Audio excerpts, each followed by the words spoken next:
Our final contestant is Wendell Pether with a speech titled Torture Chambers.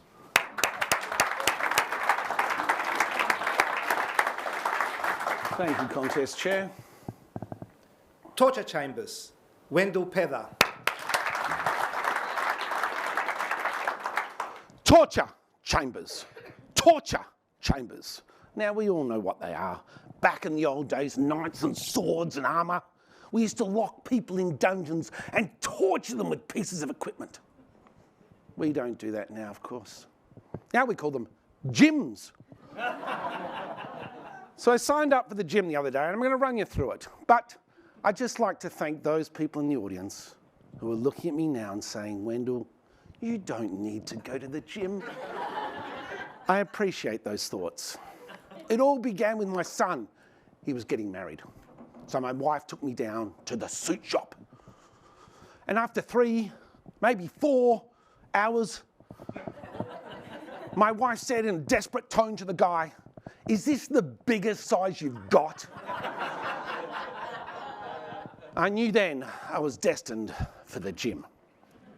So join me, ladies and gentlemen, on a tour of a modern-day torture chamber. When I stepped into the gym, I looked around. I could hear the worst noise, a terrible sound. Apparently, it was music.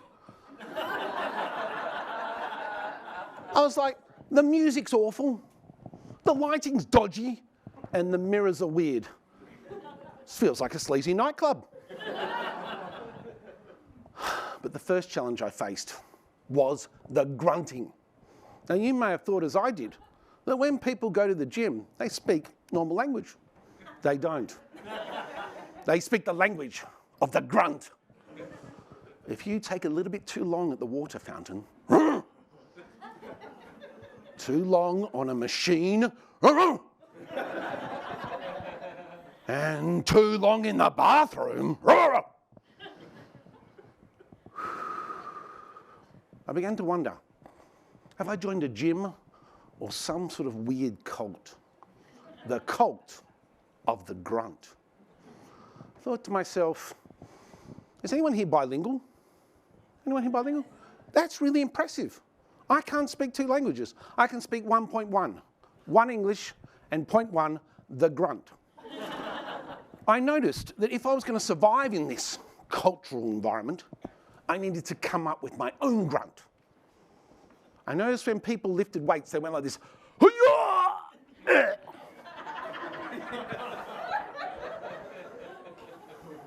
I gave it a go.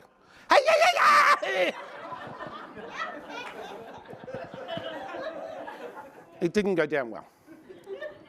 The second challenge I faced in the gym came in the form of a guy named Jacko.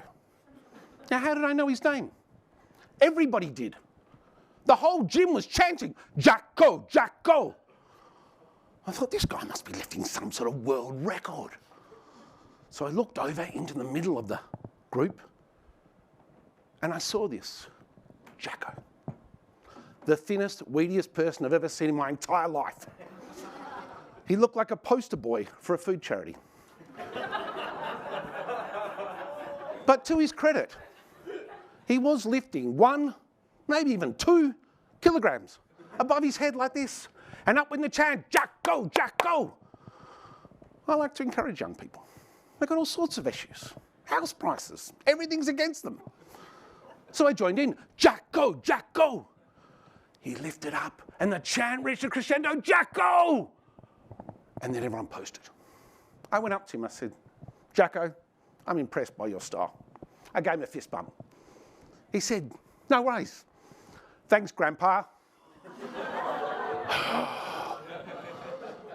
The third challenge I faced. But before that, I'd just like to point out that before I went to the gym, I reassured my wife. I said, you probably hear lots of things about the gym, men and women and relationships. I said, don't worry, I'll stay away from all that rubbish. She said, that will never trouble you, dear.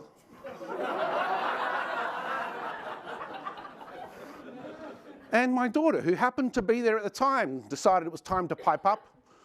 Don't worry, Dad. When people see you, the only dating they think about is carbon dating. The third challenge I faced was the machine, deep in the dark corner of the gym. I said to the guy, "What's that over there?" He said to me, "That's called the stepper."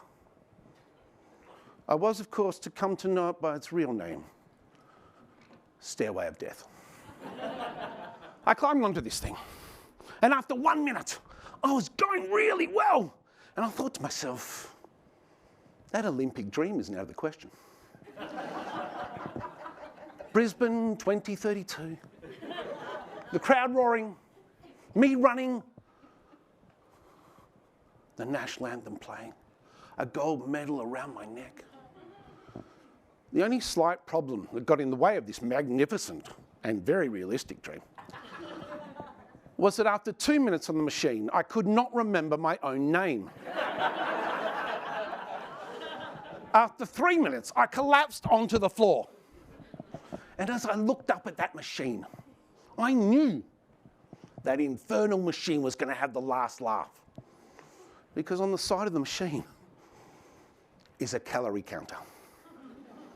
Now I ask you, ladies and gentlemen, in all that's fair and just in this world, given that Herculean, monumental, Mount Everest effort that I just made, how many calories do you think would be fair that I burnt on that machine? 300? 200? 100? 11.